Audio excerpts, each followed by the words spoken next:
आने वालों को तकलीफ नहीं। श्रावक लोग भी थोड़े थोड़े आगे से रख जाए, पीछे सामने ही वाला बैठे, इधर डजन में बैठे, ये आगे से रख जाए, इधर आ जाए थोड़े।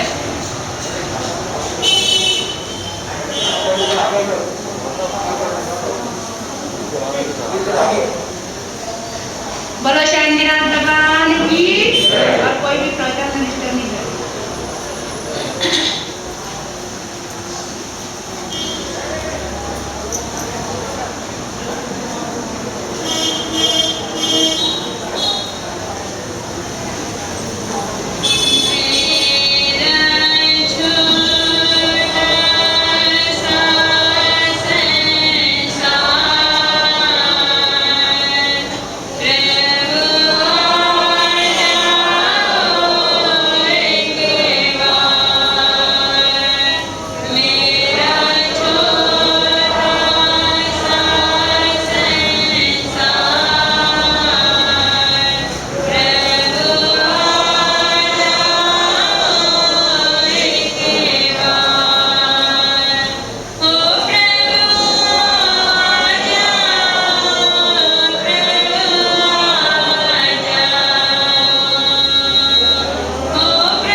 जिन्होंने मुझे संसार को सागर से फिरने का अनमोल मोक्ष का राजमार्ग दिखाया, जिन्होंने मुझे संगीत का दिव्य भव्य प्रकाश प्रदान किया, ऐसे मेरे अपने अनंत अनंत उपकारी श्रमण संघ के वरिष्ठ उपाध्याय पूज्य गुरुदेव उपाध्याय श्री मूल मुनि जी महाराज साहब, शून्य से अंक का रूप देने वाली महान उपकारणी पूज्य गुरुनी मैया महासती श्री चंद्रकला जी महाराज साहब,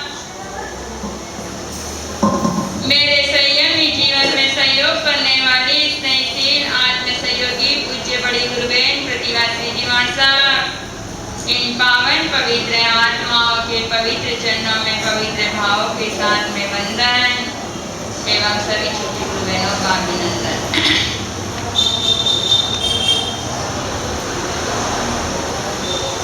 धर्म प्रेमी बंधुओं, माताओं तथा बहनों, परम हर्ष का विषय पर्वादिराज पर्व प्रदूषण का आज पावन प्रसंग, जिस पल की, जिन क्षण की, जिन घड़ियों की आप प्रतीक्षा कर रहे थे, इंतजार कर रहे थे। बंधुओं कहते हैं कि समय किसी का इंतजार करता नहीं है, समय किसी की प्रतीक्षा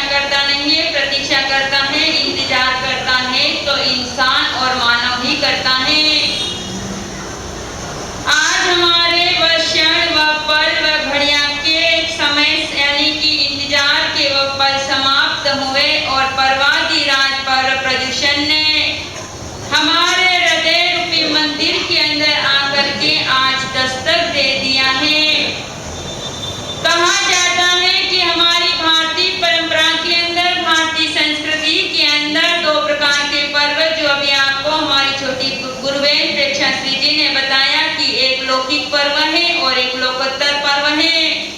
हमें लोकोत्तर पर्व की आज यहाँ पर व्याख्या नहीं करनी है, लौकिक पर्व की हमें आज यहाँ पर व्याख्या करनी है कि लौकिक पर्व कौन से हैं और लौकिक पर्व के अंदर क्या आत्मा को करना चाहिए, किस प्रकार की साधना, आराधना और तप करके कर्मों का क्षय करना चाहिए। तो लौकिक पर्व के अंदर आते हैं पर्वती राज पर्व प्रदूषण। इन पावन पवित्र दिनों के अंदर क्या हमें करना चाहिए, तो ज्ञानी महापुरुषों ने कहा है, विद्वान भगवंतों ने कहा है कि पर्व आता है धर्म की साधना करने के लिए, पर्व आता है आत्मा की आराधना करने के लिए, पर्व आता है संसार के प्रपंचों में, संसार की मोह माया में, संसार की उलझनों में, परिवार के कर्तव्यों में जब हम व्यस्त होते हैं, उस व्यस्तता से हमें निवृत्त करने के लिए और आत्मा की साधना, आत्मा की आराधना करने के लिए पर्व हमारे जीवन के अंदर आते हैं। तो पर्व के अंदर ज्ञानी महापुरुषों ने कहा है कि पर्व के अंदर हमें मोक्ष के अंदर यदि जाना है, मोक्ष गति को हमें प्राप्त करना है, तो हमें दान, शील, तप और भावना की आराधना करना है, ज्ञान, दर्शन, चारित्र्य की अभिवृद्धि करना है और तप, त्याग और संयम की आराधना करके हमारे आत्मा के ऊपर जो अनंत अनंत कर्मों की परतें लगी हुई हैं, उन कर्मों की परतों से हमें आत्मा को हल्का और पवित्र बनाना है। तो आइए हम इस संसार के अंदर, इस संसार से ही आत्म साधना करके मोक्ष गति को प्राप्त करने के लिए, मोक्ष रूपी मंजिल के अंदर पहुंचने के लिए, मोक्ष रूपी द्वार के अंदर जाने के लिए हमें किसकी आराधना करनी है। तो कहा जाता है कि 4 प्रकार के द्वार बताए हैं, 4 प्रकार के गेट बताए हैं, 4 प्रकार के दरवाजे बताए हैं। जैसे बंधुओं कहते हैं कि आपने बहुत बड़ा आलीशान सुंदर बंगला बनाया है और उस बंगले के अंदर यदि मान लो घर के अंदर प्रवेश करने के लिए या घर से बाहर जाने के लिए यदि द्वार नहीं होता है, तो कहते हैं उस घर की कोई शोभा नहीं होती है, क्योंकि घर के अंदर प्रवेश करने के लिए सबसे पहले घर का द्वार होना अनिवार्य बताया गया है। यदि द्वार होगा तो हम आलीशान उस बंगले के अंदर, चाहे वह 1 मंजिल का हो, चाहे 2 का हो, चाहे कितनी भी मंजिल का हो, उस मकान के अंदर हम प्रवेश कर सकते हैं यदि द्वार होगा तो। उसी प्रकार हमारे विद्वान भगवंतों ने भी कहा है कि मोक्ष रूपी महल के अंदर पहुंचने के लिए, मोक्ष मंजिल को प्राप्त करने के लिए और मोक्ष के आत्मिक सुखों को प्राप्त करने के लिए जीवन के अंदर, मोक्ष के अंदर जाने के लिए द्वार भी होना आवश्यक होता है। कहते हैं जब तक हम द्वार के अंदर यदि प्रवेश नहीं करते हैं, द्वार की साधना नहीं करते हैं, द्वार को खोलने की साधना को नहीं साधते हैं, तो व्यक्ति मोक्ष के अंदर भी नहीं पहुंच सकता है। आज हम इतिहास को उठा करके देखते हैं, अतीत की ओर झांक करके देखते हैं, भगवान आदिनाथ से लेकर के भगवान महावीर के शासन काल तक जितनी भी आत्माओं मोक्ष को प्राप्त हुई है, जितनी भी आत्माओं ने केवल ज्ञान, केवल दर्शन को प्राप्त किया है, तो बंधुओं इतिहास आपको साक्षी देता है कि कोई भी आत्मा ऐसी नहीं है कि संसार की प्रपंचों के अंदर रहते रहते ही उन्होंने मोक्ष को प्राप्त किया।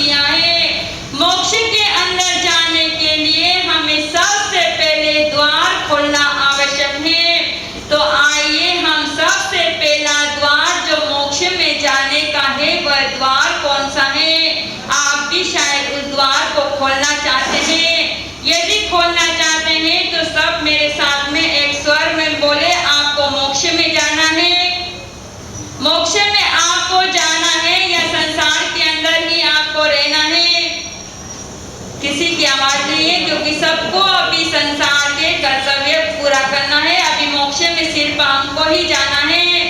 तो मैं ही आपके प्रश्न का जवाब दे दूं, क्योंकि आपको अभी मोक्ष में जाने की जल्दी नहीं है। तो मोक्ष में जाने के लिए सबसे पहला द्वार बताया है दान। यानी कि आज हम दान के ऊपर परिभाषा करेंगे, दान की व्याख्या करेंगे कि दान देने से आत्मा कैसे मोक्ष में जाती है। क्योंकि कई व्यक्ति होते हैं जिनके दिलो दिमाग में ये संशय है, ये प्रश्न है, ये शंका है कि क्या दान देने से भी आत्मा मोक्ष में जाती है। दान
सबसे बड़ी एक विशेषता है कि जैन समाज के हाथ हमेशा इस प्रकार रहे हैं। कभी समाज के सामने चाहे समाज का गरीब से गरीब व्यक्ति हो, लेकिन कभी उसने समाज के सामने अपने हाथ नहीं फैलाए हैं।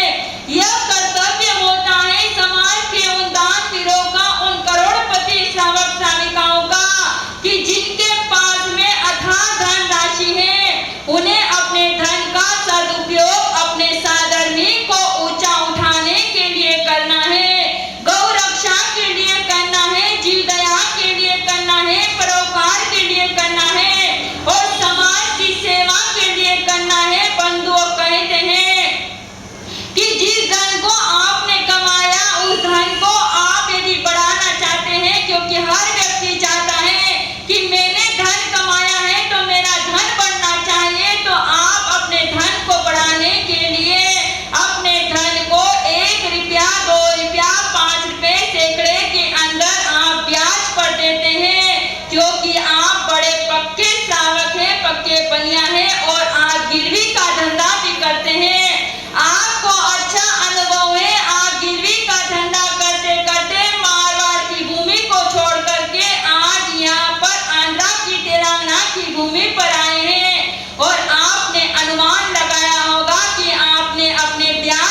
भंडार खोलें। उस समय राजा ने जबूशाह से कहा कि आपके पास में कितने अन्न के भंडार हैं?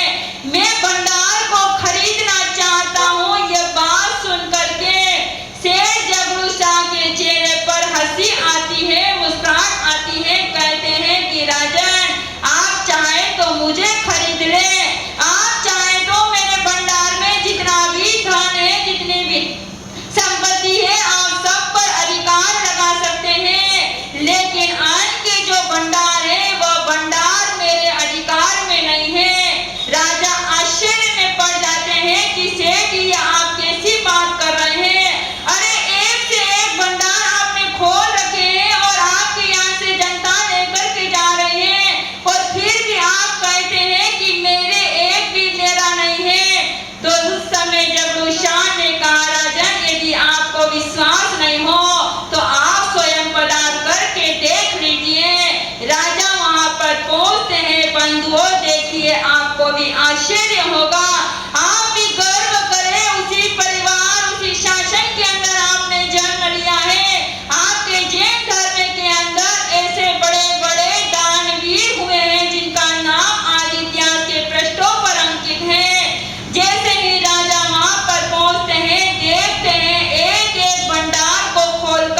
अपनी समाज को ऊंचा नहीं लाएंगे तो आपकी समाज को और कौन संभालेगा? हमारी समाज को हमें ही संभालना है, क्योंकि चातुर्मास किसी व्यक्ति विशेष को देख करके नहीं करते हैं।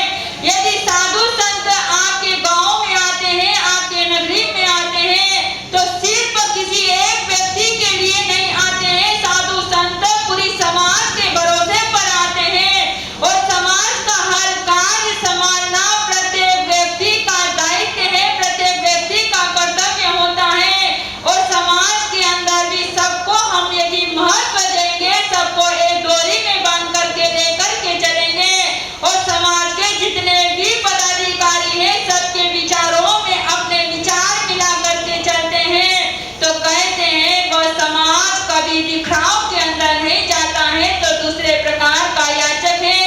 जो समाज के पदाधिकारी जब आपके घर पर आते हैं तो आपके पास में जो भी हो आप अपनी विशालता का परिचय दें।